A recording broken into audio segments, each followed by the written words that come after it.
security video from the San Fernando courthouse in Los Angeles County. This video was obtained by the LA Times, and it shows a prisoner, a man in handcuffs.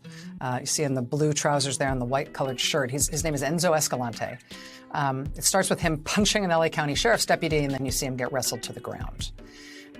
Then, though, one of the deputies that wrestled him to the ground puts his knee on the prisoner's head and continues to kneel on his head for 3 solid minutes, which left that man on the ground alive, thankfully, but pretty well beat up. In Los Angeles, California, the LA County Sheriffs run amok and abuse prisoners. That incident took place last year on March 10th. March 10th, 2021. Well, it was a reporter at the LA Times named Aileen Chekmedian who published this video last month, along with reporting alleging that the LA County Sheriff's Department, up to and including the sheriff himself, had attempted to cover up the incident because they feared the negative light this incident could shed on the department. The video of the prisoner assault came to light because of the fine reporting by an LA Times journalist. Now, Villanueva hinted she, along with 2 others, are under investigation for bringing his faults to light. The question, why did it take a year for the video to come to light? This remains the key question. Tuesday, Villanueva sought to set the record straight, repeating his claim that he was unaware of the incident until November. And with the sheriff addressing the media, it appears he is lying to cover up police brutality. According to Chekmedian's reporting, Eli Vera, a commander who oversees court services where the incidents occurred, said Villanueva viewed the video at an aide's desk within days of the incident. Over the weekend, reports came out of a second official going on the record to claim Sheriff Villanueva did indeed cover up an officer kneeling on the back of an inmate's neck, and she says she has the receipts. Lamone's claim alleges she brought a DVD with video of the courthouse incident to Villanueva around March 15, 2021, after learning of it from other officers. After they watched the video, Villanueva told her the sheriff's department did not need bad media at this time and said he would handle the matter, the claim states. Additionally, the sheriff then blocked an internal investigation and the filing of assault charges against the inmate involved in the incident because Villanueva knew that if assault charges were filed against the inmate, his defense attorney would have gotten access to the video and the public could see it, the claim alleges. The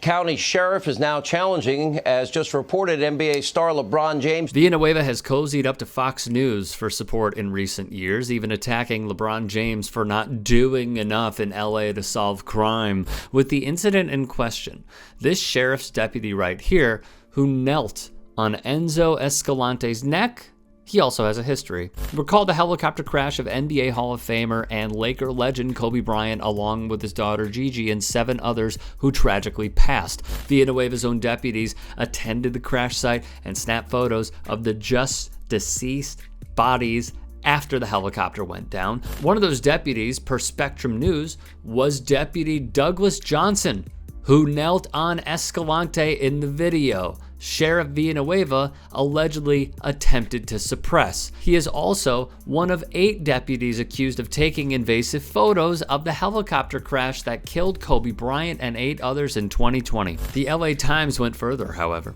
After the crash occurred, they wrote how Deputy Johnson played an important role in the photo-taking scandal. He said he had legitimate reasons to take the photos of the crash site, which were shared among deputies, though he could not be reached for comment by the outlet.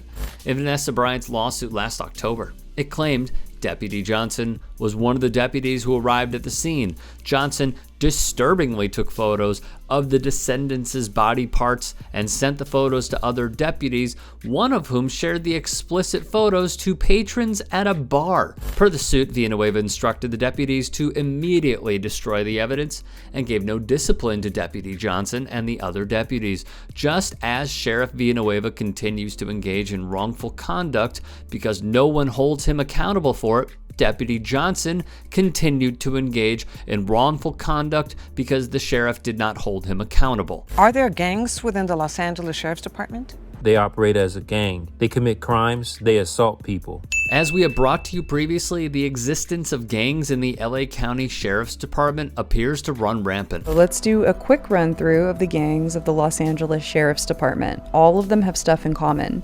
You usually have official gang tattoos, a hand signal, and a way to join, usually by shooting or killing a civilian or doing something like falsifying paperwork. There are the Little Devils, Posse, the Wayside Whiteys, the 2000 Boys, the 3000 Boys, the Jump Out Boys, the Banditos, the Executioners, the Spartans, the Cowboys, the Rattlesnakes, and the Tasmanian Devils. LA-based journalist Cerise Castle shined a light on the specifics. Here she is speaking with the Gravel Institute. What are the benefits of joining the gang? The benefits will be like any other street gang. You know, it's power, money. How do they identify themselves? With a tattoo. Is there an initiation process to join the gang? You could say that. They could go from you getting a shooting or, you know, they do anything for these guys. You said they get shootings. What do you mean by that? If you get in a shooting, that's a definite brownie point. And according to these deputies, to justify those shootings, they plant weapons on the people they stop. There's been multiple occasions where they say, hey, we got a guy that has a gun and he's running from us. In reality, that person never had a gun. And they would say, oh, it was a phantom gun. It was something that really wasn't there. So you have personally witnessed that?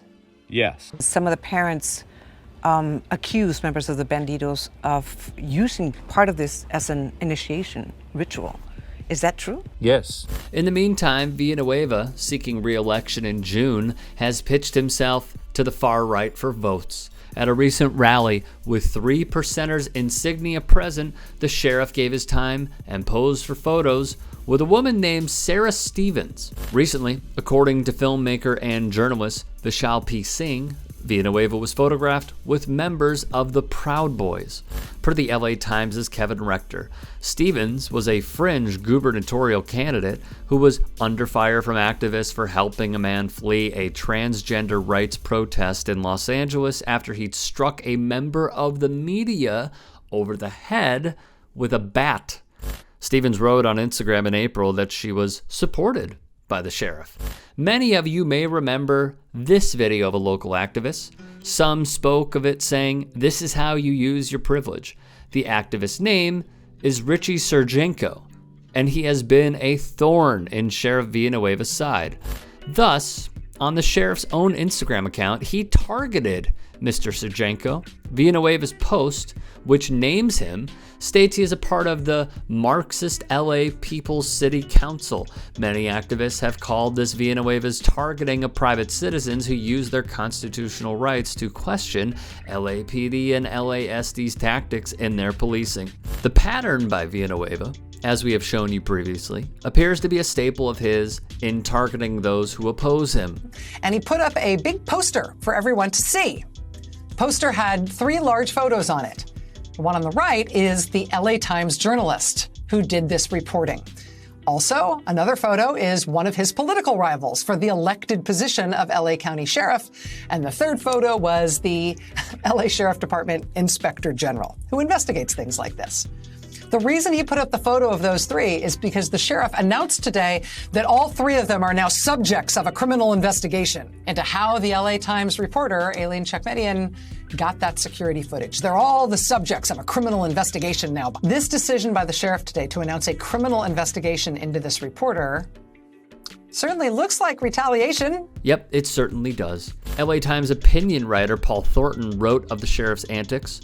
It should go without saying that this retaliatory behavior by a law enforcement leader flagrantly violates even the narrowest reading of the First Amendment and threatens a bedrock principle of participatory democracy, that citizens have a right to know what their elected officials are doing, and the press has the right to report on those actions. But we have to say it because Villanueva evidently doesn't know or care about it, and he's running for re-election. He quotes the LA Times' editorial board, which reads, Los Angeles County voters chose this sheriff in 2018 in part because they were seduced into backing a supposedly liberal Democrat over the Republican incumbent. He has now swung far to the right to appeal to voters who might somehow believe he is the answer to the crime and homelessness that grew on his watch. But regardless of changing politics or ideology, the constant is Villanueva's paranoia and misuse of his authority. He is a stain on self-government, one that voters have in their power to wash away.